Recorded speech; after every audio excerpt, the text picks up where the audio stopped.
Good afternoon, everyone, and welcome to 12.0 Café Scientifique.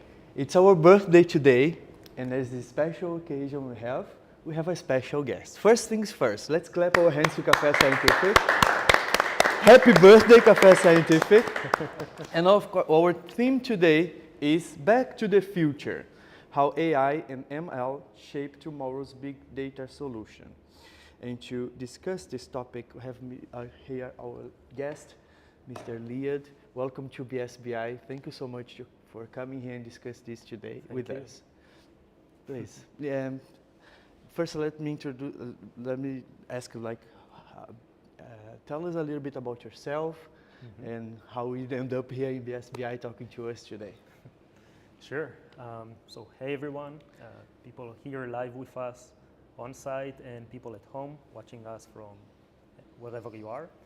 I'll quickly present myself. My name is Liad Shemesh, originally from Israel. I moved to Berlin 5 years ago. I've been working in the big data field, AI, machine learning, approximately 7 years. I'm currently working in a big company that's called SumUp, which is a startup company that scaled up. Maybe some of you know about it. Next time that you pay with a credit card, take a look at the small device that is doing that. Could be it's us.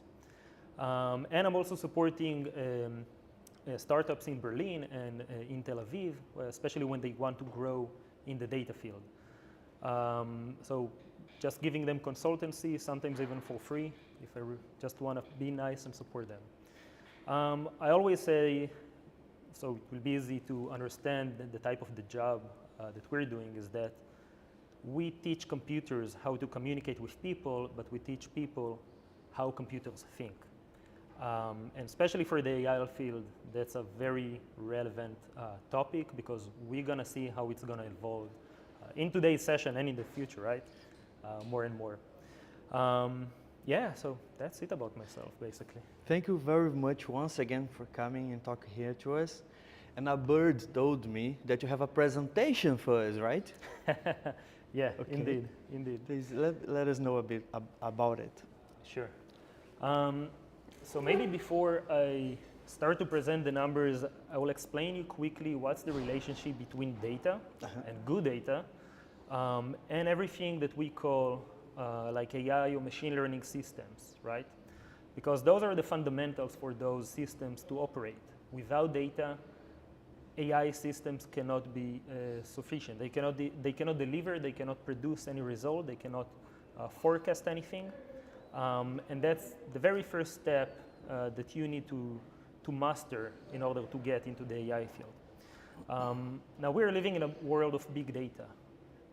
Some people don't really know what big data is. They think that if my Excel is crashing, I have 2 million rows, that's big data.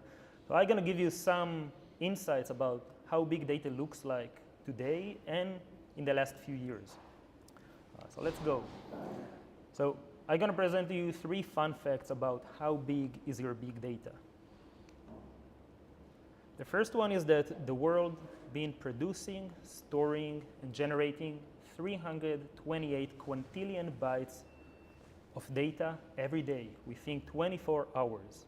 Now that's a very big number, right? None of us even knows what is quintillion byte. So just to simplify it, it's 328 million terabytes, which is a bit more familiar to us. Okay. And actually, by the time you will finish to read the second line here, 11,000 terabytes were just being generated and stored on the cloud. Yeah. Now, if we want to understand this number a little bit better, we need to look for something equal to that. And the only thing I could find is the size of Netflix. With 328 quintillion bytes of data, we can store 3 billion 4K videos, which is the estimated size of Netflix. And for those who don't know, Netflix is also storing all its data in AWS services. It's just a cloud provider, which is dedicating approximately 150,000 data storage units. I won't go into the technicality here, but if we make a quick math out of that, we understand that every day the world needs to fully install 150,000 data storage units in order just to stay break-even with the amount of data that we produce. That means that every day a new Netflix is being generated and created into the world in terms of data. The second fun fact that I like to show is the growth of data, because we might confuse this growth with a linear growth, but data is growing exponentially. That means that the shape of this curve is just going to rise more and more and more. Just to give you a few examples from our lifetime, in 2019, the year of COVID, right, the world consumed and stored 41 zettabyte. Ignore this number for a sec, but yeah, it's also a big number. But by the end of 2025, the world is predicted to fully consume and operate 181 zettabyte of data. That's 4.5 data than what we had just in COVID time, right? That's around the corner. So when we're talking about exponential growth, that's how it looks like. And those numbers are just going to keep rising more and more. And because of that, the third fun fact that I like to show is that 90% of the world's data was actually created within the last 7 years only. When you think about it in terms of technology and computers been around since I think 45, 50, right? 1945, 1950. It is quite wild to think that 90% of the data that we own was created just in the very last milestone, which is those 7 years. So when we're talking about big data, that's how it really looks like. And from here, we will take it, of course, to the field of AI and machine learning and see what exactly are the challenges that we're going to meet along the way. So thank you very much, first of all, to bring this perspective to us, because most of us are not from this field of machine learning and AI, right? And we're from business side.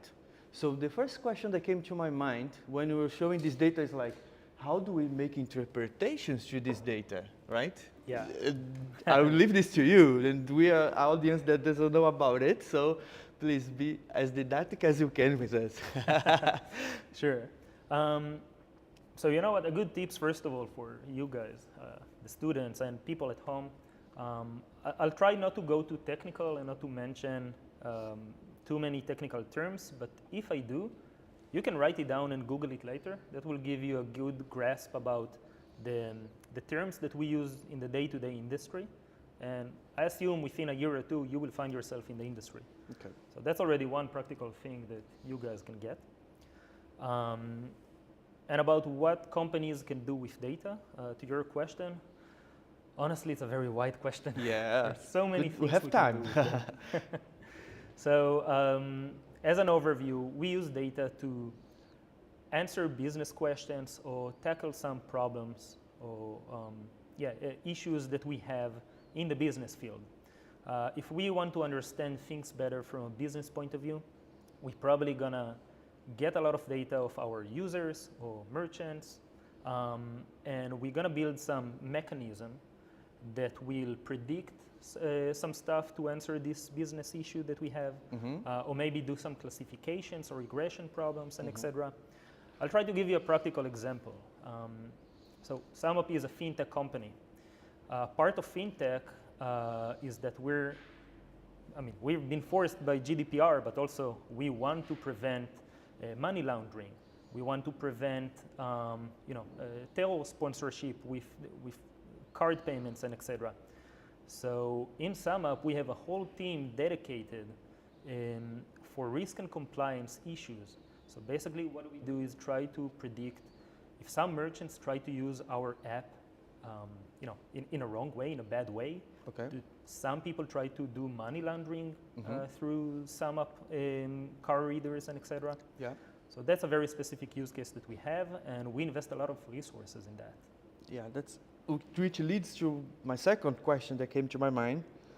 How these, because you use the word analytics or predictive analytics, and then we are getting maybe too technical there, right? And how AI and machine learn and big data, right? Basically the topic of our session, right? Can help make predictions, right? And kind of we're talking about the future, which is back to the future, right? Yeah. So really good question. So it really depends what data we're talking about. When I'm saying data, maybe some of you are imagining big tables with a lot of rows. That doesn't have to be the case. Data could be also pictures, videos, voice messages, and etc. That's actually majority of data, by the way. And by analyzing those photos and etc., you can get a lot of insights. I'll give you an example. Facebook has a very strict policy about not publishing drugs, for example, in the platform. Yep. Also, they're against weapon or porn. So when millions of people upload pictures or stories into the platform, they need to have a certain mechanism that read the picture and says, this is something that we're not compliant with, and to ban automatically the picture from being uploaded. So that's one type of classification problems that we're talking about. An easier one will be maybe trying to classify who are the who are the users that been churned from our platform. So think about any app that you used.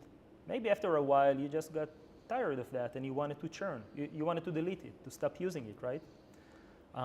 So some analysis will help you understand better who is more likely to churn and to delete your app. And maybe by that you will be able to take some measurements or actions to give them maybe a certain incentive, like a free month or a free code, voucher code, and etc. And actually to keep them in the system. So they will still be active users in your platform. So I hope You give me a direction. Yeah. And what about this?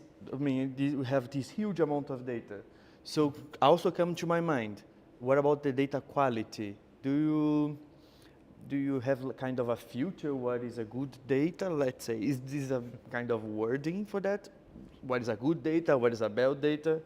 And what about the speed of processing all of this in terms of AI and machine learning modules?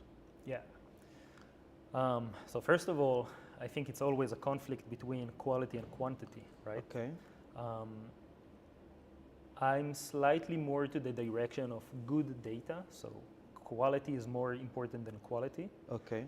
It's maybe not a black or white decision, but having good data is definitely important, because the first fundamental that people learn in the big data field is that there is a simple law that's called GIGO, garbage in, garbage out.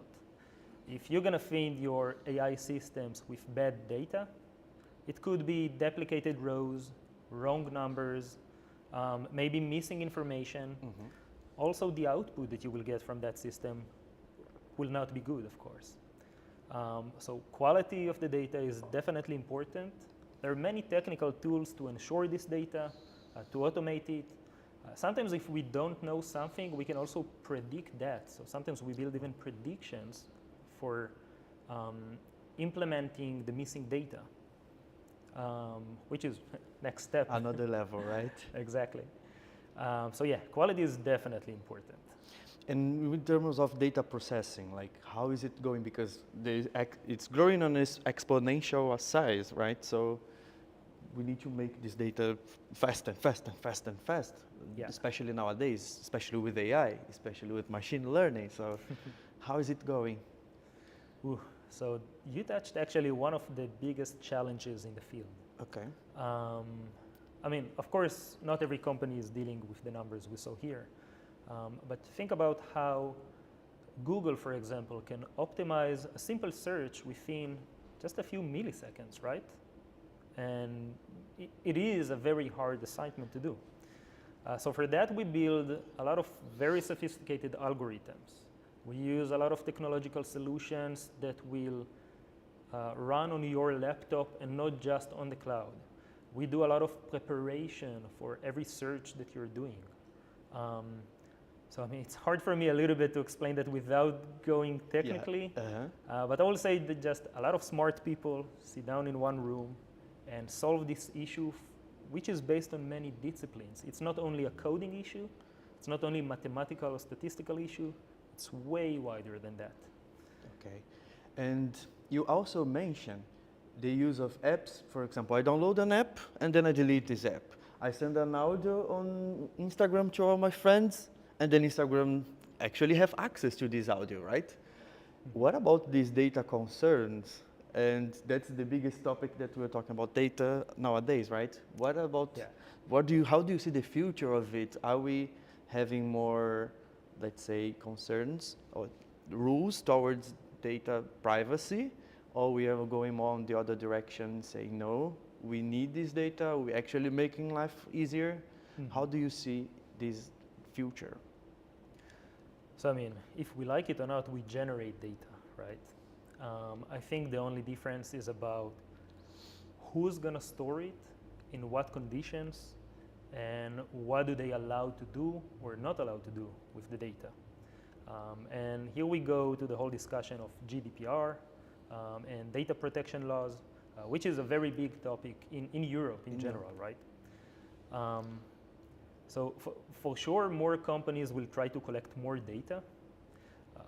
Honestly, we also provide more data to them. Yeah. So it's two things that happen parallel. But yeah, I mean, that's not going to disappear. That's just going to increase and etc. I think it's also going to be more strict with the things that they will be able to do with data. And if we're talking specifically about generative AI, like ChatGPT, large language models, and etc., there is still not a clear regulation in this field because this field is so young. Yeah. It is very young. Definitely. And the legislation takes time to make the legislation itself. And this field is so fast that when the legislation comes, we need to actually prepare another one. I have this feeling. Do you agree with me? Yeah, completely. Yeah, which is bringing a lot of misconceptions for us. And a lot of fake news for us, and a lot of things. Oh, Google is listening to me. Oh my God, Instagram is listening to me all the time. Is it? What about? Let's go in terms of misconception. What are the biggest misconceptions you learn or you hear from AI and machine learning? So I actually wrote a few just because I want to share with you from a professional point of view. What is true and what is wrong about those misconceptions. So, I mean, you already mentioned the one with Google listening to me, right? Maybe some of you spoke about a blue sofa when you met up with your friends, and bang, 2 days after, or even a few hours after. An ad on my Instagram, right? Exactly. A blue sofa. It is like scary.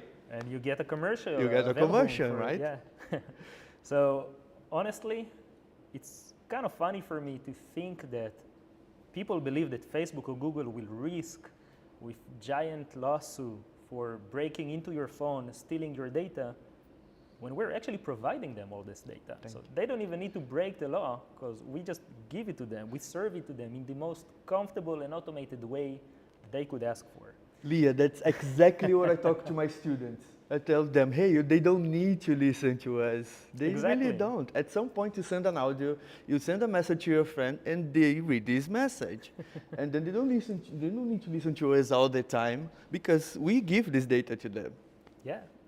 I'll tell you about a specific type of analysis that I think is very unique because if I just going to analyze your personal data, I can get insights about you, obviously. Yeah. So that's not, I mean, it's sophisticated, it's great, but it's not going to be mind-blowing, right? So there is a sentence that says that every person is the average of the 5 closest people to him or to her. Yeah. That means you're going to be just an average between the 5 best friends of yours, or your family, or the environment you grew up in, and etc. Yeah. That means that even if I don't have data personally about you, but I do have a lot of data about your friends and families and etc., I can get some insights that are specifically related to you. Oh. Maybe they will be valid, maybe not, but it's all based about likelihood and percentages eventually. And could be that if your friends, I don't know, wear sneakers, more likely you will wear sneakers as well. If your 5 best friends wear suits every day to work, most likely you will as well. So that's just a very generic explanation, of course, right? That's a very good example, by the way, because this makes us think in terms of consumer behavior in business. Because you are very much part of your community, right? And then if you understand the whole community, you can actually predict or make conclusions about individuals based on the community. Am I right? Yeah, definitely. Good. I mean, that's the whole thing. Any other misconception? I have a few, but one more thing about this one. So I think, I don't know if anyone here got engaged or married. There is this thing that when you get engaged, you post a picture on Facebook, right? You get a lot of likes, a lot of congratulations, and a day after you start to get commercials from, I don't know, wedding suppliers, wedding decorations, and etc. And people don't always match how could that be. Or maybe they look for engagement ring on Google and etc. And then a day after you get those commercials also on Instagram or TikTok. So what I'm saying is that you don't have to physically feed data in one specific platform because, and try to explain it very easy, until a certain degree, those platforms share information. So I'm not saying that Facebook and Google share information, but we share the information to both of them. And maybe we might not connect all the dots, but eventually you just Googled, I don't know, a wedding dress. And a minute after you get that in Instagram, and then you're sure that Facebook and Google are following you. So from a data perspective, again, it all happens under the hood, and we just drop the times that we provide the data. We just forget about it completely. But whenever it happens that we don't remember that, and then we see this commercial, right, it's just mind-blowing. And those moments we remember more than the one we don't. I mean, I've never got married, but I saw myself in these situations a lot of times, and it's kind of scary, right? It's kind of, oh my God. You feel like they are listening to us, but in the end, as I usually tell the students, they don't need. We're giving the information all the time. It happened to me, actually. It's a personal example. Good. Another misconception. So we spoke about generative AI, right? ChatGPT, language models. I'm sure we all know exactly what they're capable of. We also saw a new version of ChatGPT coming out, I think, 2 days ago. Oh. Right? I don't know if you're following ChatGPT 4.0. Okay. A new one, fast. It's great. And I think that a lot of people fear that one day those AI systems will replace us. Okay. They're gonna steal our jobs. Not yours. No, hopefully, I'm looking to my colleagues now. Hey, photography. And I really think it's a valid point because they are like those systems are definitely more capable than us. They do everything more accurate, way faster than us. They can process lots of information and just in any better way than we will ever do it, right? So those systems are definitely have better abilities already today than most of the people. I'm exaggerating a bit, but okay. So where is that going to be in 10 or 20 years? Are we all going to lose our job? And I think that this is a very irrational fear. Okay. It's based on emotion. And when you look about it back in the history, actually people had this fear for over a few hundred years already. First time we saw it was the Industrial Revolution, right?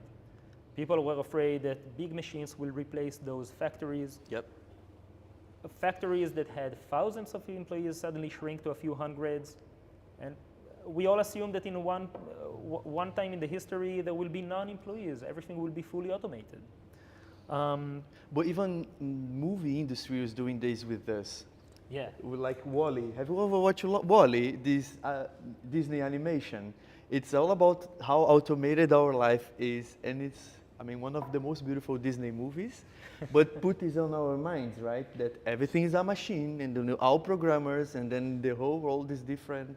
Yeah, yeah, yeah. And then we start creating these questions. Hey, am I going to be substituted by a machine?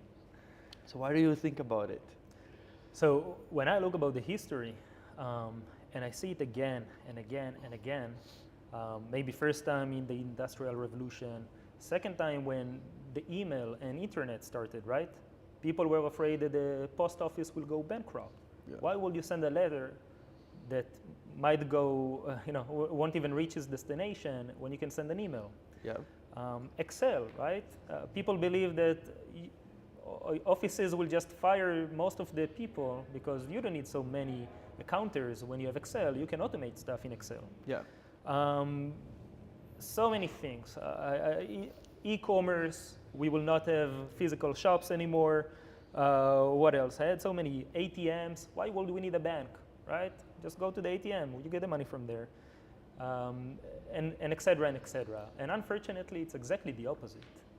We see today that those changes not only created more opportunities and working places, they also shifted the old-fashioned businesses into technology and innovation. Now, it doesn't happen in one day, right? There needs to be a certain preparation. It is a process that takes time. But yeah, post offices are still operating in Germany, right? Especially in Germany, Especially right? in Germany. I didn't want to say it, but yeah, it's your words. I said it. They just had to modify their business value. They just had to readjust what they do. So instead of sending letters, they're gonna give infrastructure for sending packages and etc. Okay, in Germany, both probably. Yeah. Yeah, I don't know, banks, right? So they realize, oh, we're missing a lot of people from not being digitalized. We need to be more open for applications and digital platforms and etc. Yeah. That's why Sparkasse and every bank today has an app. Yeah. So yeah, it is creating more jobs. It's unlocking a lot of opportunities, and is just moving old-fashioned businesses into the future. So it's modifying the market, as I call it. That's very nice. And if we want to work with this, imagine I'm a student here in a business school in Berlin, in Germany, and I see these changes happening. What do you suggest us to do?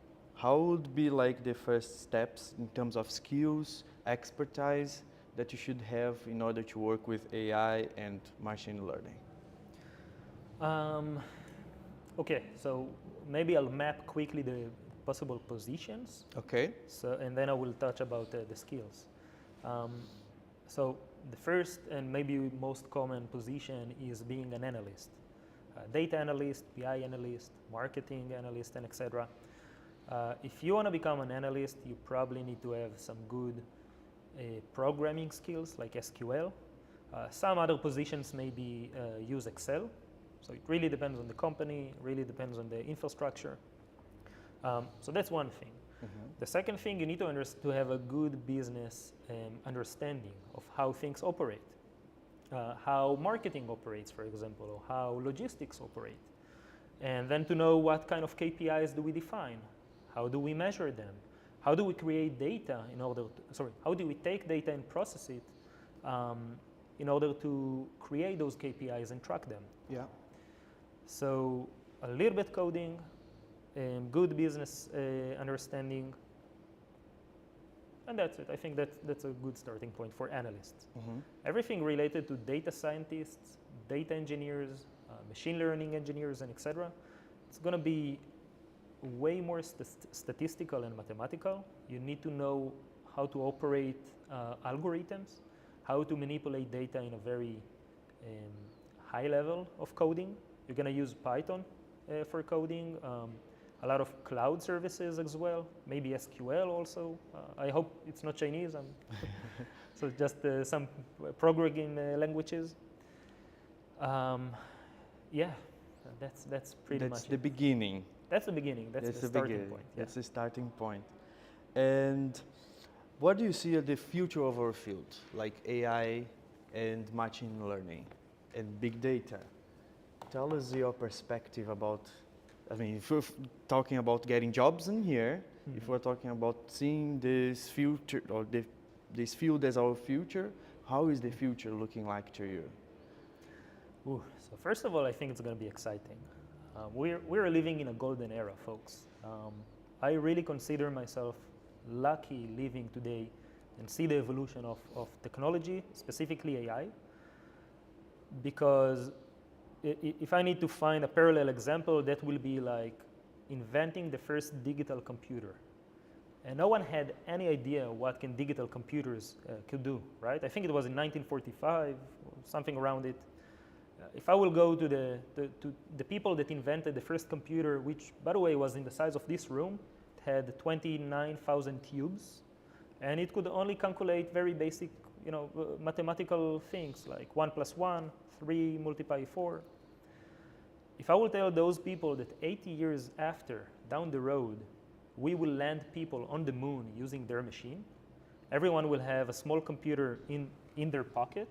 We will call it an iPhone or smartphone. Yeah. And all our life will be just based about sharing information with each other. It will be globally and not just something locally. They will freak out, Yeah. right? So I think that's the point where we are today with AI.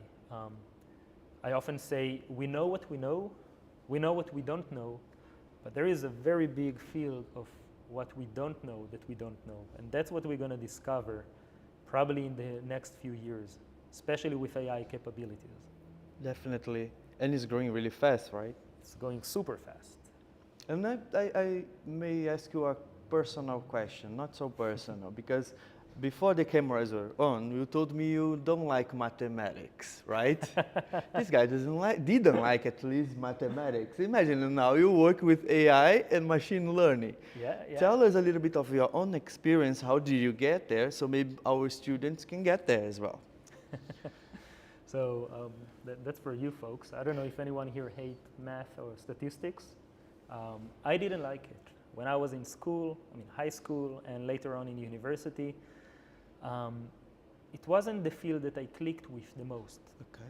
But I think something happened after my first year in my bachelor that I started to realize the logic behind it.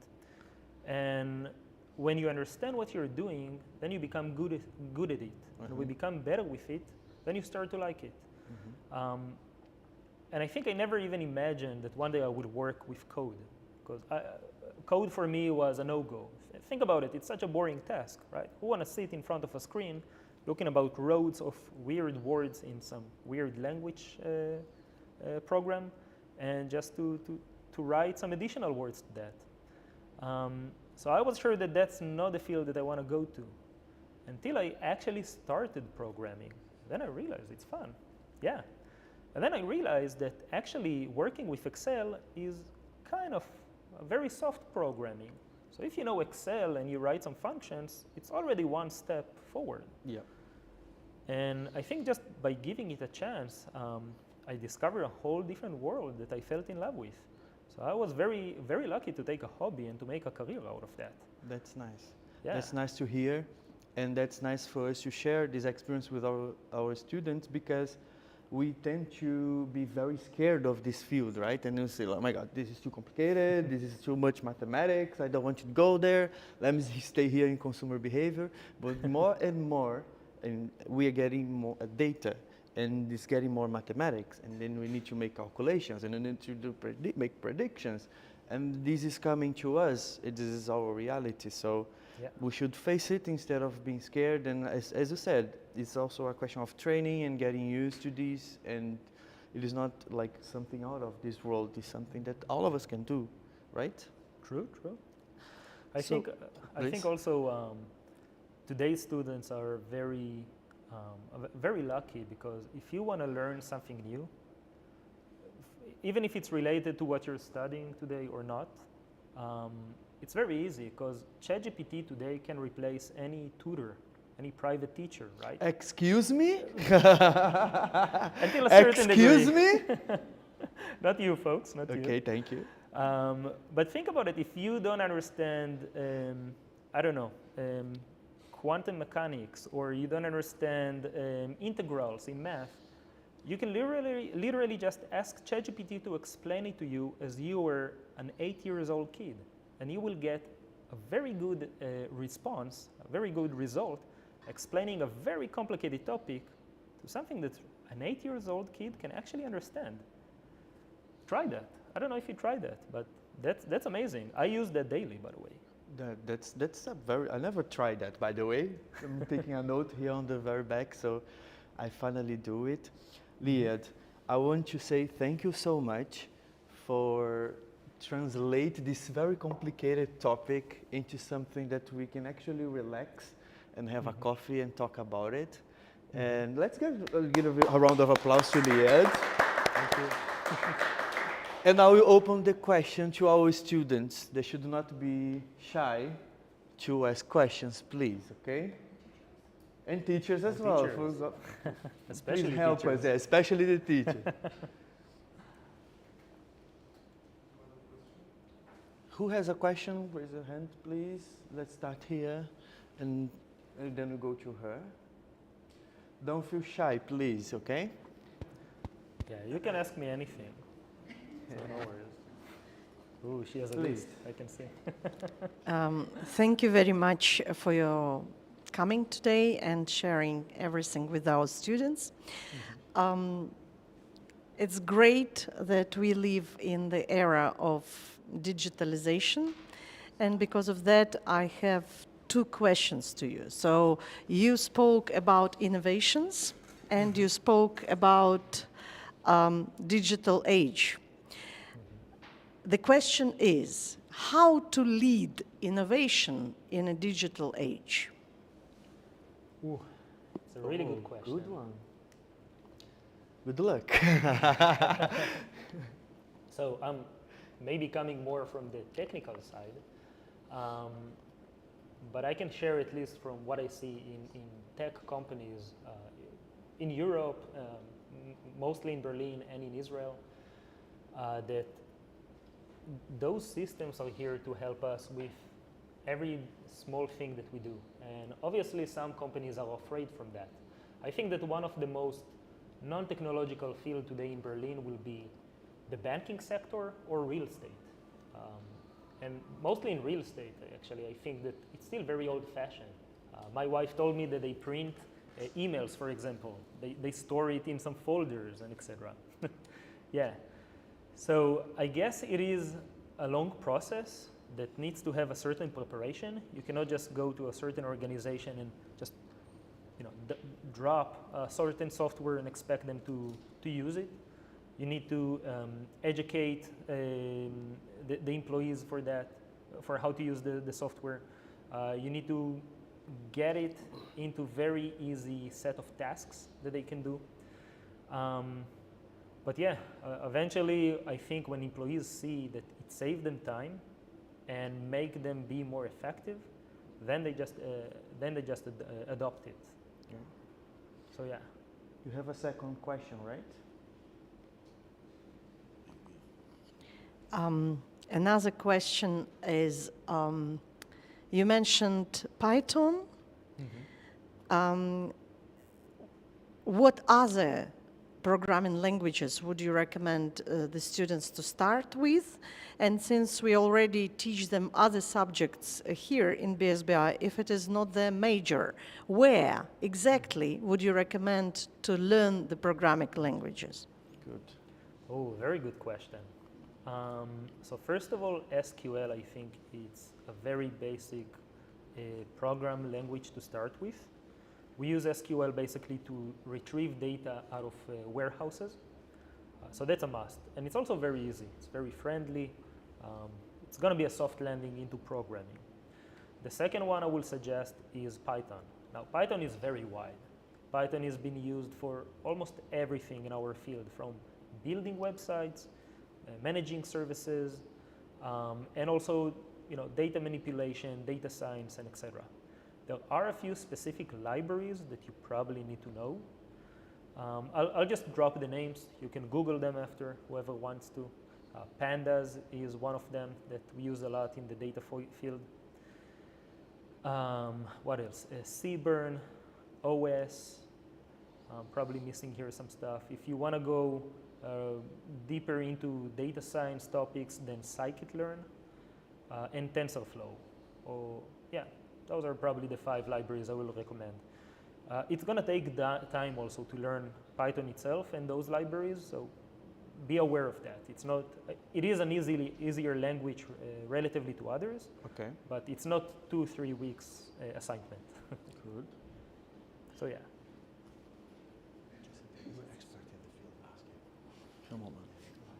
The next one, just tell us your name and then your question, okay? Sure. Hi, my name is Jacinta. So I have a question. So I work in SAP, and we do a lot of stuff with data and stuff like that. And one of our biggest questions, so I'm working with communications and marketing. So we use a lot of data to understand, what campaigns are working, what are not, what are, like for example, our customers are engaging with, and what's working, what's not. So for me, as someone working in marketing, I guess I want to understand how do I use, for example, AI to my advantage in order to create effective campaigns, and also how do I avoid plagiarism, because also there's that thing whereby we're all using generative AI, but how do you also avoid plagiarism, because we're all inserting perhaps the same keywords, but you also don't want to get in trouble because another company could have done the same thing. Yeah. So I think we need to separate here 2 specific niche. The first one is generative AI. So that's related to ChatGPT and large language models, as you mentioned. The second one is, let's call it traditional AI. So that's classification and regression issues. And honestly, I can give you a very long list for both of them, because that's actually what I'm doing in SumUp. We have a whole team dedicated only for machine learning, specifically for marketing. And I'll just give you maybe 2 examples, or 1 example from each. So related to ChatGPT and large language models, we have different teams inside SumUp that need to generate content and send them through, let's say, CRM softwares to existing clients, or maybe to track some other clients and offer them some voucher codes and etc. So they literally need to create a template of an email, and every time they want to send it to a group of people, let's say customers in Germany, customers in Spain, customers in Greece, they need to modify it. I mean, different language, different terminology, different field, different maybe discounts. So generative AI can do that for you within 1 click. You can automate the whole process. So something that teams will sit down and do manually until not so lately, today with just a few clicks can be automated. That's one example. We build that, by the way. That's happening. He's selling products to you, okay? Yeah. Here is my business card. Yeah, I mean, we use it inside the company, right? But that could be also a good startup idea, talking about innovation. I just thought about a product. Yeah, a second option, which is more traditional AI and machine learning, will be forecasting big spenders. So let's say you convert new merchants or new users from online marketing, right? You get people into your app from Google, Facebook, Instagram, but not all the users behave the same. Maybe he will be a big spender and spend a lot of money in your services. I am. Yeah, and I will be an average one, and someone else will just go for the free version, right? So predicting that will also benefit the company with treating them differently and maybe push them more into action, right? So there are many things you can do, but just by recognizing them in a very early stage will already benefit the company. That's also another thing we did. And yeah, so I hope I provided 2 good examples. And can I still also ask a question on the question, if it's Yeah. okay? Because she was mentioning the word plagiarism, which reminds me of my students as well, and this reminds me of this. How do we? Yes, exactly, right? Ooh. But how do we make sure that no one else is doing what we are doing. Is it possible? Like, imagine I ask a campaign or ask for AI to help me with some ideas. Do you think it's possible to avoid this type of doing what other companies might be using the same keywords? Hi, I want this campaign for this region, for this product. And then at some point we're kind of doing the same because we're all using AI. Yeah. So what do you think? Is it possible to avoid this? So you're right, and sorry I forgot answering that. No worries. One of the things that we tackled in the first example I provided is that we have a very specific terminology in SumUp that we use. You're probably going to hear some fancy terms like closing the loop. We called merchants instead of clients. And a lot of very specific terminology that is relevant for SumUp itself. What we do is just, when we ask AI to generate some content for us, we use something that's called dictation. So we tell it exactly how it should be and what kind of words it should use, dumping other words. So instead of customers or clients, use merchants. Instead of, I don't know, a follow-up, use closing the loop, and etc. Yeah. And by that, you can vary your content and make it more personalized to your company. And you can do that, by the way, in the most personalized level. Right? So we can also do that personally for the team members using the tool that we created. And by that, actually, we generate a different content that people will have to try really hard to generate the same if they're coming just from a different company, for example. Definitely, yeah. That's a very good tip, by the way, to create your own terminology so you avoid this type of plagiarism. Yeah. Right? You want to make another one? Can you have the microphone here? So tell us your name and your question. Hi, my name is Maria, so I have more or less general question. From your perspective, does government is aware about the advantages and disadvantages of AI, maybe even threat and opportunities? And do they even have to intervene into it, or they should let it go as it is? So you asked a very good question. I think it's probably one of the most debated questions in the field.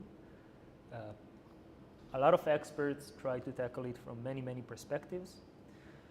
I honestly don't have a black or white answer here, but I will give you a few things to think of. No offense, yeah, but when I look about governments all over the world, mostly here in Europe, they're not so digitalized. When you go to, I don't know, the Ausländerbehörde or to any praxis here in Germany, digitalization is not playing a big part. And especially in the government field, if they're not so digitalized, then how can they watch out the private sector or create some regulations and force that when they don't really have the knowledge and the ability. And the second thing is that this is a very new field. Companies that develop those products, even OpenAI, say we do not fully know how it's been operated. There is a certain black box, it's called, certain, I will say, kind of like, how would you translate a black box? It's something that a context that is completely out of the out something of that just world. happened. We don't really know explain it into details, and therefore even us, people from the field sometimes grab our head and say, why is that the result? That doesn't make sense. We do not fully understand the process.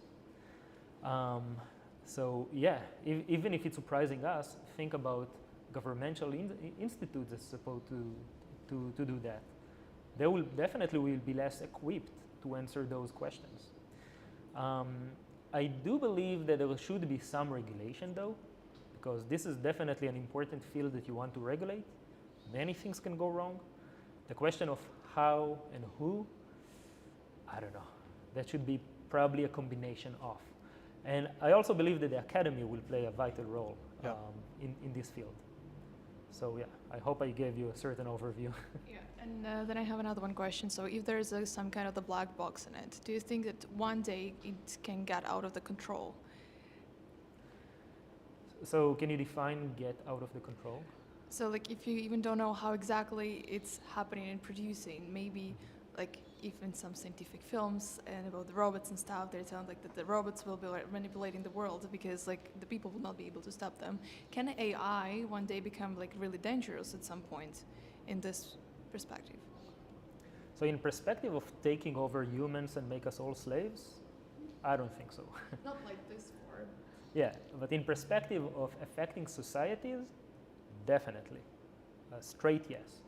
I mean, I think there was even this, I forget the name of the use case, but I think there was some election bias that happened in the US a few years ago. And part of that was, I don't know the whole story, of course, but a certain group wanted to prioritize some political content over the other by tracking very specific audience on Facebook and Instagram. And they use AI for that, for classifying those people. And I think after that, Facebook had a very strong policy to avoid this kind of stuff in the future. So yes, if we will not regulate it, many things can go out of control. It will not be robot taking over, it will be just things that appear in our society. Maybe society will be less diverse, more polarized, and etc. Thank you. Can you repeat your name? Maria. Maria, if I may comment something about it, if it's all right. I feel like technology today have the same stigma that marketing sometimes has. That we are completely brainwashed by marketing, that we don't make our decisions anymore.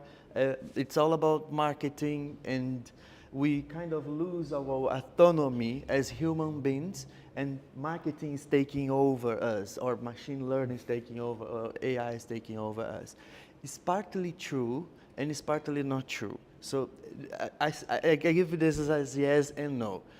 Yes, because sometimes we don't want to make these decisions. And then I ask, hey, can you make this decision for me? And then they will make.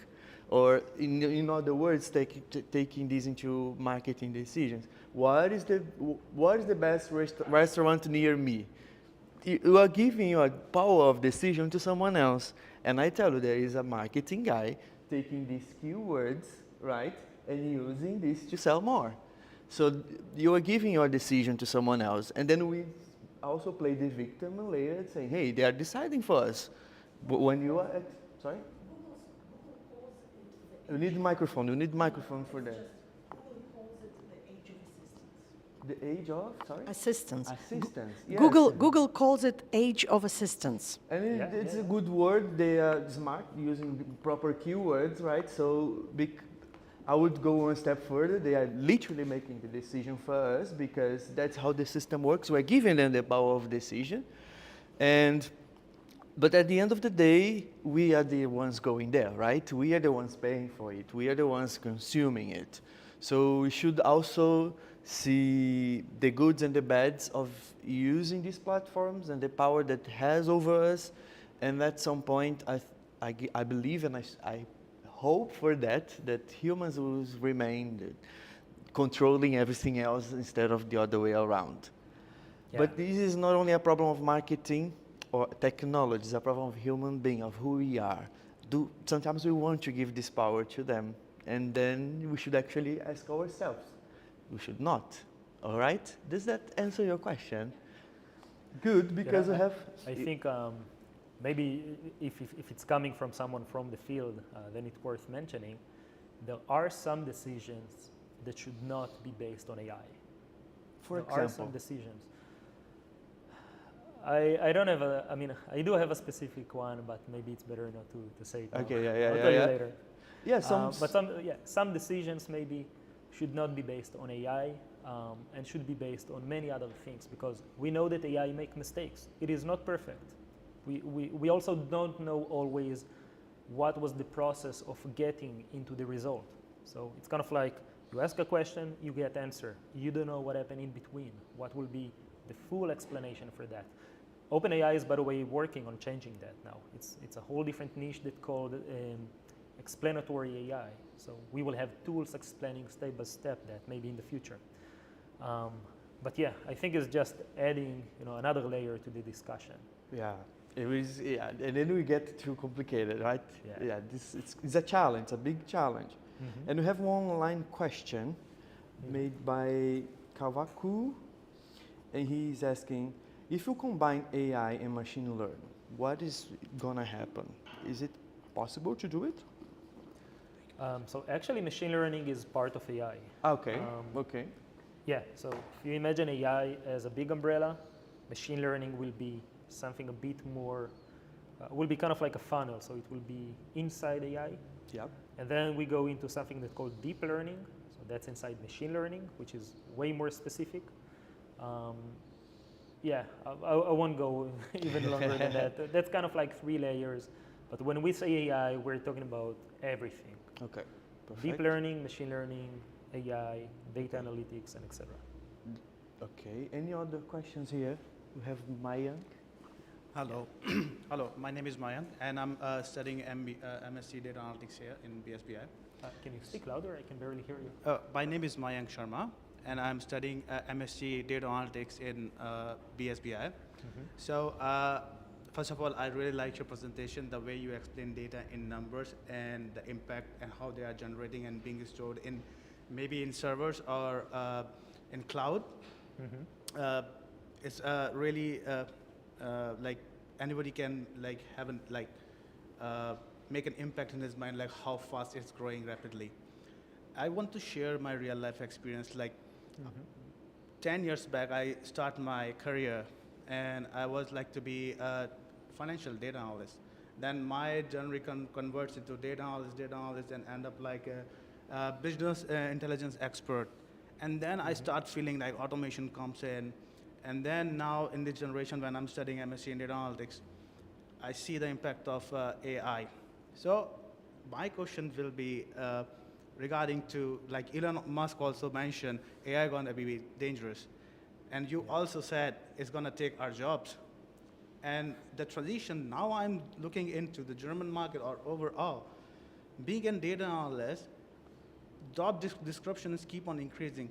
First, we have Excel, and then SQL comes in, and then R because of statistics, and then Python, and then now we can use Python and also include SQL into it and use libraries of R into for statisticals.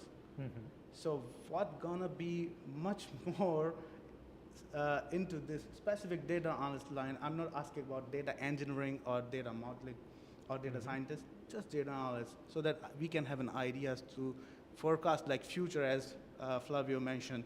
So anyhow, we create computers. Computers don't create us. So you need to specify the question a bit more. Are we talking specifically about toolings around AI? Yeah, please, two links. All right. Because what you mentioned is actually exactly the opposite. It's language programs, right? And I'll give you an interesting insight about that, that I speak about this topic in a whole different session. Technologies may be changing and evolving super fast, right? From 1 month to another, or 1 week to another, things are changing. But actually, program languages are the only ones who don't really change so much, right? SQL, I think it's from the last 60s. Yes. Or something like that. Python, I think it's from the 90s. Yes. So those are the only things that are not super, not fastly changing, comparing to data solutions that we have in the field. Exactly. In terms of toolings, I think we started an era around 2013 that called the golden era of toolings. If back at a time, let's say 10 years ago, a data analyst, a data engineer will need to know 2-3 different tools, today it's completely different. I think in my job, I work with something like 10 or 12 tools daily. Could be GitHub, for example, so I count them all.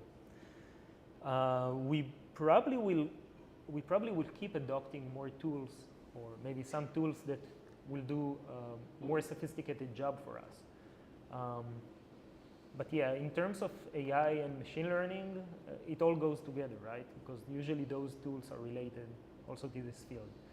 So to your question, I think it's just going to keep increasing. I don't know if there is a certain glass ceiling or some limitation, but look about 10 years ago, people used only SQL, right? Yeah. Today you need to know SQL and Python. And then cloud services and cloud computing and Kafka and so many other things. I don't want to go with technical here, but it's just increasing, yeah. Thank you so much, Liad. Sure. Thank you, Mayank. Any other questions here? Because we have one online, so that's the last one. It's for Adarsh. In what ways do you see AI and machine learning reshaping the landscape of big data solutions in the near future? What are the challenges and opportunities of these advancements? Ooh, so that's Good a very luck. good question. And I feel like this was generated by AI. Just kidding. Sounds automated, yeah. Sounds automated, right? Yeah, it's a really good question. So when it comes to AI specifically, even ChatGPT, let's take ChatGPT as an example. We already know that it's kind of like a certain brain that can make very good calculation. It can read fast, it can think. It also has a memory, right? ChatGPT can remember things that you said in the beginning of the conversation and raise it 10 minutes after when you're still talking about it. I believe that in the very near future, it will also have a digital face. I believe it will also have a voice.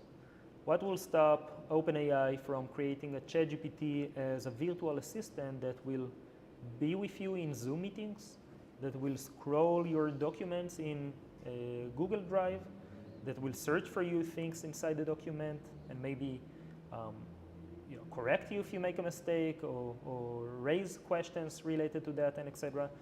It can also document meetings for us. Imagine, this funny thing in court that there is someone sitting and typing everything that they say. That's a very unproductive position. Maybe within a few years, this position will not exist anymore. We can replace that with automation. So that's one thing. Regarding storing, like data storage in the future, and that's a big topic. I have 60 minutes session talking only about that. We're on time. But we saw the numbers in the beginning. Yeah. Data is rising, and already today, big companies such as Microsoft and Google and Amazon, they're already struggling maintaining the data infrastructure. They need to implement a lot of data warehouses. That's not a joke. That comes with a very heavy price. Ecologically, it damages the environment, even if it's green, even if it's based on green energy. It's very expensive. You need to secure those facilities. You need a lot of people. I don't know if you ever saw a data warehouse. You need to vacuum clean it 3 times a day, because a little bit dust can cause fire. And if you get fire in a data warehouse, you just lose a whole facility. I believe that we will have to store data in different shape and forms. I won't go to super deep to the existing ones, but one very sexy alternative is DNA storage. Okay. We can fit a lot of information on DNA strings. We can actually feed the whole internet in something that is just bigger than a shoebox. So imagine that, all the data warehouses in the world in something that is in this size. And a second one is underwater data centers, because those centers do not require any cooling. They will be cooled by the ocean. That saves a lot of money, a lot of energy, which we can use, especially in Europe, in times of energy crisis, we can use for other things, right? So those are basically 2 really good solutions. I presented them just as an overview. Very, very good. And our online audience is actually very active, of course, with this topic, right? And that's actually the last one, I promise you. I think AI is part of technology and ML is a real deal of technology. So what is the future challenges for these 2 points, let's say, I guess, because it's a bit confusing here. So AI, technology, and machine learning. What are the future challenges do you think you will face? Future challenges? Yes. Besides apparently data gathering and storage, any others? Yeah, so that's definitely the first one. The second one is, I will say, generating better quality, limited by the constraints that we have. We didn't talk about it in this discussion, but there is something that's called data bias. And basically what we do in the AI field is that we use a lot of data that might be biased already to a certain direction, and we want to overcome those biases. I'll give you a practical example. Let's say we build a certain model that's supposed to predict who will be the best fit to be, I don't know, in a certain position, as a data engineer in AWS. Because in most of those positions, there are more men than women, also our model will be biased. It will just create a replica of this bias in the data. Yeah. Getting over those biased decisions, it's not so easy. There are some solutions, but I believe that that's one of the things that we could tackle today. That's a big challenge, actually. So to make sure that our models will not predict bias, information based on gender, race, country, language, and many other topics. Thank you so much. Let's give a round of applause for Liad to be here with us and make this complicated topic. Thank you very much in the name of BSBI, in the name of our colleagues. I want to say thank you also our colleagues here behind cameras to support us every edition of BSBI. Thanks BSBI to be our home for such a long time, such a long period. And we'll see each other in the next edition of BSBI. Thank you so much.